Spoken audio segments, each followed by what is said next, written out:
अटेली विधानसभा से इस बार कांग्रेस पार्टी की टिकट से मैं इलेक्शन लड़ना चाहता हूं। आपने देखा होगा जब किसान आंदोलन चल रहा था तो हमने किसान आंदोलन में दिल्ली के चारों तरफ बॉर्डर पे डट के किसानों की आवाज को मजबूत किया।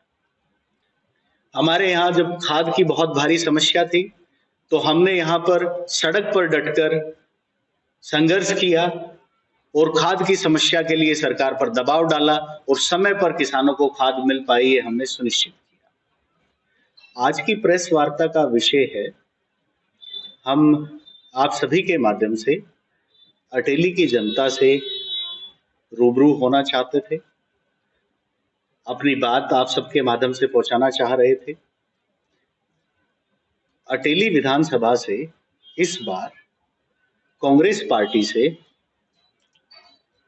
पार्टी की टिकट से मैं इलेक्शन लड़ना चाहता हूं। आप सभी जैसा जानते हैं कि पिछले 5 सालों में हमने अपने क्षेत्र में बहुत सारे सामाजिक और राजनीतिक काम किए। आपने देखा होगा जब किसान आंदोलन चल रहा था तो हमने किसान आंदोलन में दिल्ली के चारों तरफ बॉर्डर पे डट के किसानों की आवाज को मजबूत किया। पीछे हमारे साथियों ने हमने मिलकर रेवाड़ी में 52 दिन का धरना दिया बाजरे की एमएसपी बढ़ाने के लिए। जब बाजरे की एमएसपी 800-900 रुपए हुआ करती थी तब हमने सभी सांसदों को नमक की थैली उनके घर पहुंचाई थी। कहा था ये किसान का नमक आप खाते हैं उसका कर्ज आप चुकाइए। और हमने 52 दिन का रेवाड़ी में धरना दिया, जिसके बाद हुआ क्या कि बाजरे की एमएसपी बढ़ाई गई।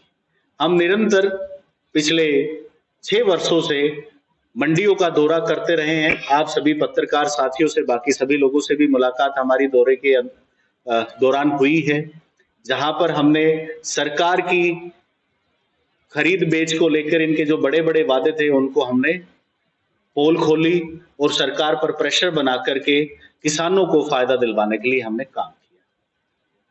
हमारे यहाँ जब खाद की बहुत भारी समस्या थी तो हमने यहाँ पर सड़क पर डटकर संघर्ष किया और खाद की समस्या के लिए सरकार पर दबाव डाला और समय पर किसानों को खाद मिल पाई ये हमने सुनिश्चित किया। उसके बाद जिस तरह से आपने देखा कि देश में किस तरह का माहौल बनाया गया, पूरे देश भर में जहां हिंदू मुस्लिम की लड़ाई कराई जा रही है, वहीं हरियाणा के अंदर 35-1 का नारा दे करके आपस में भाई भाई को लड़ाने का काम किया जा रहा है। हमारे यहाँ 35-1 का करते हैं ये। यूपी में आप चले जाएंगे तो यादव और बाकी सभी कास्ट को लड़ाने का काम कर रहे हैं। जहां आदिवासी रह रहे हैं तो वह आदिवासी और गैर आदिवासियों के बीच में लड़ाने का काम कर रहे हैं। ये बात इस लोकसभा चुनाव में जनता को समझ में आई कि मां भारती के 2 बेटे हैं और उनके आपस में लड़ाने वालों को, नफरत फैलाने वालों की इस देश में कोई जगह नहीं है। मोदी सरकार, तानाशाह मोदी सरकार को हराने में राहुल गांधी जी और योगेंद्र जी के साथ हमने कंधे से कंधा मिला करके काम किया। पीछे भारत जोड़ो यात्रा थी।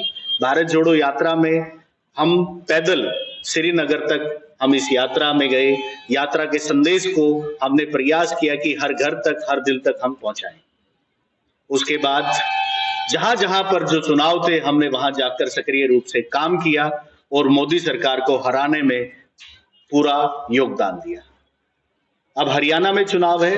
हरियाणा के चुनाव में भारत जोड़ो अभियान की पूरी टीम, हमारे सभी साथी लगे हुए हैं कि इस सरकार को हम यहां भी हराएं।